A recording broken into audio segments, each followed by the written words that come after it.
Bapak, Ibu, saudara-saudariku yang terkasih dalam Tuhan kita Yesus Kristus, salam jumpa kembali, salam sejahtera untuk kita semua. Rahmat Tuhan kita Yesus Kristus, cinta kasih Allah dan persekutuan Roh Kudus senantiasa beserta kita, sekarang dan selama-lamanya. Hari Minggu 14 Juni 2020 adalah Hari Raya Tubuh dan Darah Kristus. Marilah kita mendengarkan dan merenungkan bacaan-bacaan kitab suci. Bacaan pertama dari kitab Ulangan, pasal 8, ayat 2-3, dilanjutkan dengan ayat 14b sampai 16a. Ingatlah kepada seluruh perjalanan yang kau lakukan atas kehendak Tuhan Allahmu di padang gurun selama 40 tahun ini, dengan maksud merendahkan hatimu dan mencobai engkau untuk mengetahui apa yang ada dalam hatimu, yakni apakah engkau berpegang pada perintahnya atau tidak. Jadi ia merendahkan hatimu, membiarkan engkau lapar, dan memberi engkau makan mana yang tidak kau kenal dan yang juga tidak dikenal oleh nenek moyangmu, untuk membuat engkau mengerti bahwa manusia hidup bukan dari roti saja, tetapi manusia hidup dari segala yang diucapkan Tuhan. Allahmu yang membawa engkau keluar dari tanah Mesir, dari rumah perbudakan, dan yang memimpin engkau melalui padang gurun yang besar dan dahsyat itu, dengan ular-ular yang ganas, serta kalajengkingnya dan tanahnya yang gersang, yang tidak ada air. Dia yang membuat air keluar bagimu dari gunung batu yang keras, dan yang di padang gurun memberi engkau makan mana yang tidak dikenal oleh nenek moyangmu. Demikianlah sabda Tuhan. Syukur kepada Allah.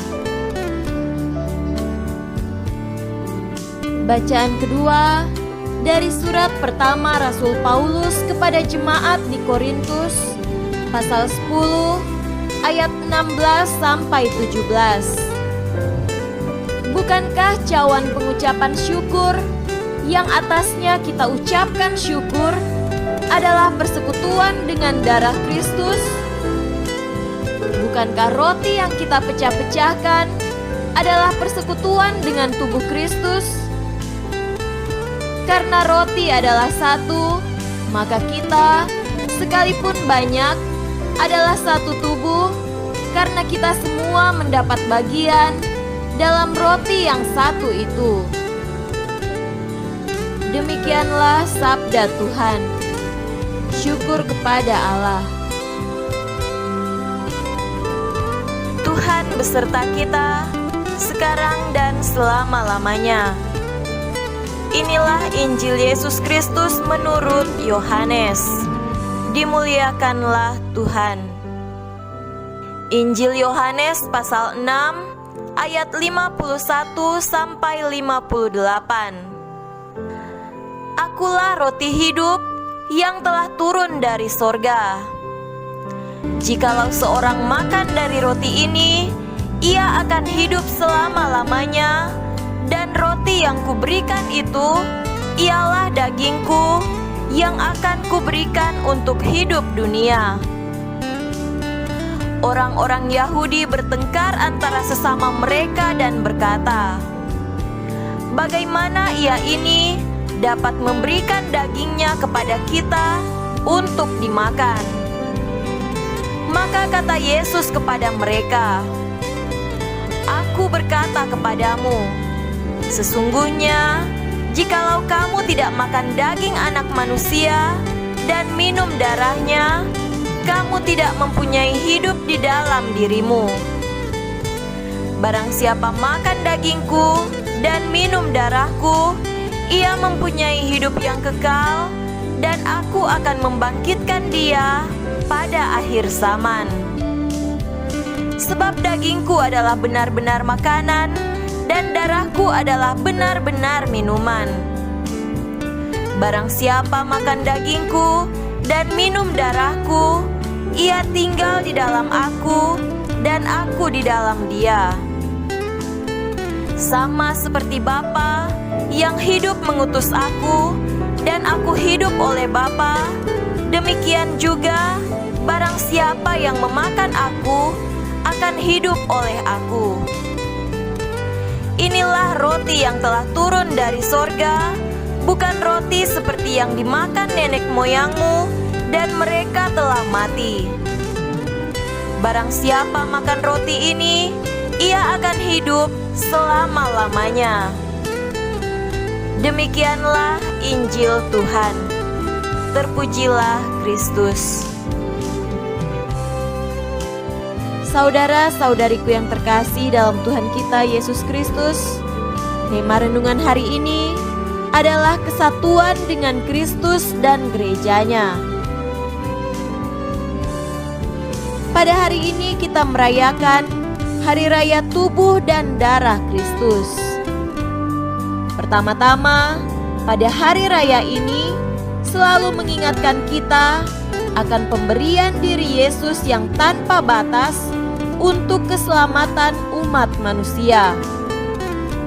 Yesus berkata, "Ambillah, makanlah, inilah tubuhku." Artinya adalah membagi-bagi kehidupan, memberi makanan, memberi kehidupan, memberi berkat, merawat kehidupan, memperjuangkan hak-hak kemanusiaan mereka yang ditindas, diabaikan, memperjuangkan martabat orang yang direndahkan, menghalangi perendahan martabat dan kehidupan manusia seperti penyelewengan penindasan, jual beli manusia, tindak kekerasan rumah tangga, dan penindasan sosial. Saudaraku terkasih, pada hari raya ini adalah juga menyangkut Yesus yang menumpahkan darahnya. Kita tidak bisa memperjuangkan hal di atas itu kalau kita tidak mampu untuk berkorban, mengucurkan darah, keringat, suar lelah, kerja keras, perjuangan tak kunjung henti, keberanian untuk menyuarakan kebenaran, menantang bahaya, tantangan yang keras dan beresiko. Untuk keselamatan dan cinta, seseorang akan berani berkorban, bahkan sampai mempertaruhkan nyawanya. Hari ini menekankan kesatuan erat kita dengan Kristus. Yesus bersabda, "Barang siapa makan dagingku dan minum darahku, ia tinggal di dalam aku, dan aku di dalam dia." Barang siapa bersatu dengan Kristus akan memperoleh hidup yang kekal. Yesus bersabda, "Barang siapa makan dagingku dan minum darahku, ia mempunyai hidup yang kekal, dan aku akan membangkitkan dia pada akhir zaman." Memakan tubuh Kristus dan meminum darahnya tentu tidak mempunyai arti sebagaimana yang ditulis, tetapi mau mengungkapkan kesatuan teramat erat dengan Kristus sebagai kesatuan dalam jiwa dan semangat dengan cinta akan Kristus, menyantap tubuh dan darahnya dalam Ekaristi. Kita bersatu dengan Kristus di dalam hati kita, pikiran kita, perasaan, dan seluruh kemanusiaan kita, dan menerapkannya di dalam hidup konkret, alam roh, dan juga kebenaran.